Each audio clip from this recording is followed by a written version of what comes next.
Hi everyone, Mikey79 here and welcome to this new deck tech video of Magic Duels. And like you can see, the deck that I'm gonna talk about today is the Esper control deck. Now I'm having a blast playing this deck actually.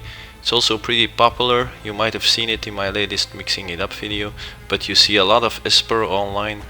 It's pretty strong colors, pretty popular, and with good reason because you get good results with it. Now you see a lot of different builds with these colors. It's always control-y, but you see people play it with lots of counters or lots of planeswalkers or whatever, lots of creatures. Anyway, my version doesn't have any counters. I'm not a counter player. I am a control player, but I don't like to play counters. So let's see what I've made. Now the first card is Alchemist Vial. 4 copies. I still like this card. It lets you draw an extra card and you stall the game by getting a target creature not able to attack. So pretty decent, and it does exactly what you want with this deck. It buys you time. Then the telling time, yeah, if you've seen videos of me, you know I like this card. It's a pretty strong card advantage card and one of my favorites in the game. Then some cheap removal, Declaration in Stone, one of the best spot removals in the current game. Yeah, you get to exile a target creature and your opponent does get a clue, but if you can exile an Ulamog or a Kozilek, it doesn't matter much that he draws a card. You use this, in this deck you will be using this for the very big threats. Usually you see this card in aggro decks like humans, so they don't have the time to sack the clue, but here they will have the time to sack it actually. Then the Pilgrim's Eye, I play all 3 copies. My opinion, when you play a 3-color deck and you play all 3 colors equally, you need some mana fix, and Pilgrim's Eye, yeah, does that great. Get to search on land. Then the Reflector Mage, yeah, 3 mana, you get a 2/3 and you get to bounce a creature. On top of that, your opponent can't play the creature in his next turn. So yeah, pretty decent strong bounce card. You also get a chump blocker or something to attack with on the battlefield. I like it, and lots of people do because you see it a lot. Then Grip of the Roil, another great card. You get to tap a target creature and it doesn't untap during its controller's next untap step. And you get to draw a card, so it replaces itself and you get to stall the game. You can play it for its search cost, so then it's even cheaper, which is of course awesome. Then the Anguished Unmaking together with the Declaration in Stone. That's 2 of the best spot removals in the game. This one is even better. You lose 3 life, but you get to exile everything except a land. So for me, best spot removal in the meta for now. Instant speed, everything you need. Awesome card.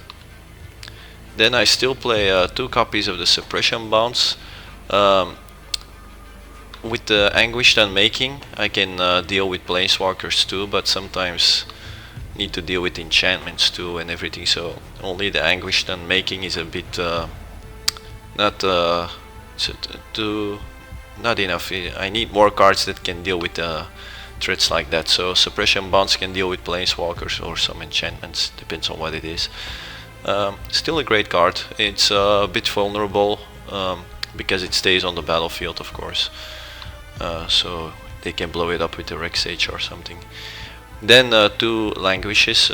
We need some mass removal, of course, because we need to stall the game until we get our win conditions. Then 2 copies of the Oblivion Strike. I think this is a very good spot removal card too. Yeah, you get to exile a target creature for 4 mana. Okay, it's a bit more expensive than the Declaration in Stone, but there's no drawback.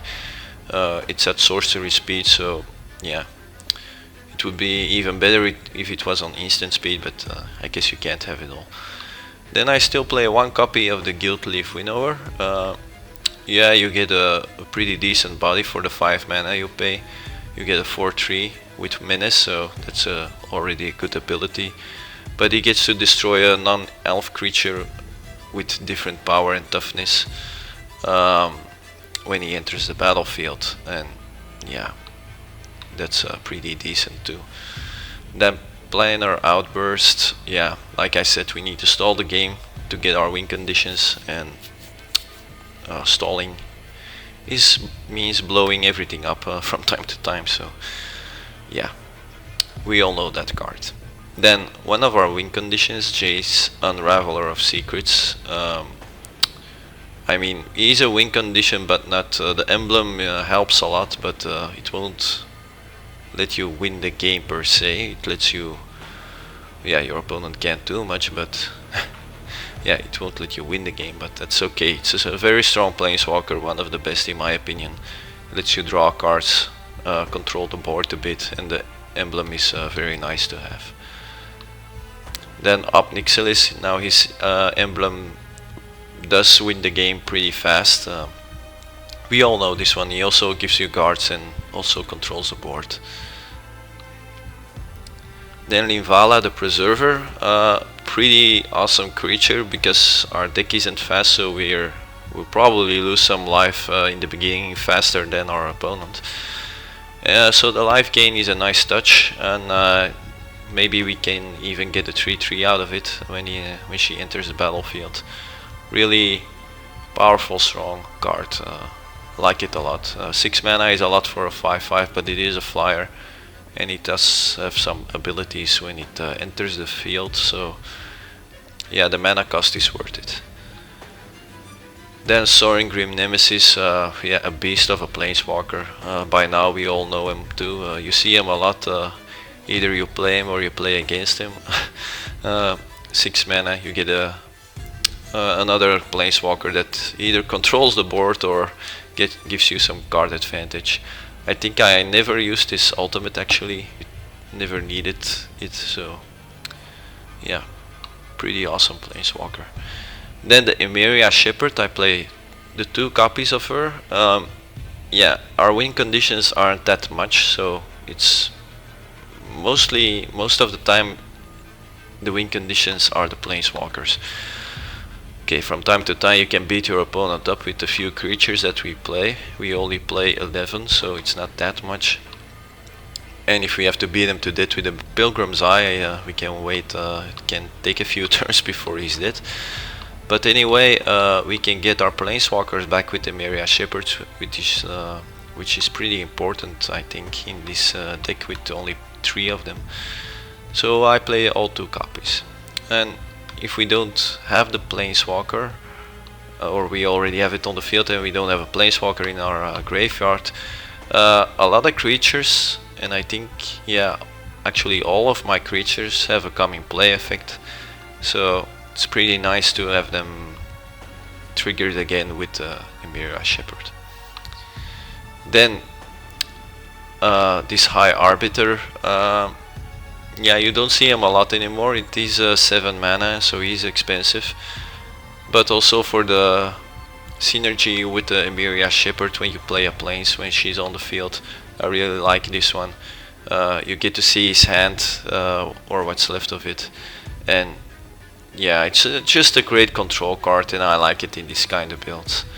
And that's actually it for the cards. Now the land is 3 plains, 3 islands, 2 swamps, 2 Shambling Vents, which is pretty important because it can gain you some life, and it's a win condition on its own actually. The 2 Sunken Hollows goes in, the 2 Prairie Streams, the 2 Drowned Catacombs, the Isolated Chapels, 2 Glacial Fortresses, and 4 Evolving Wilds.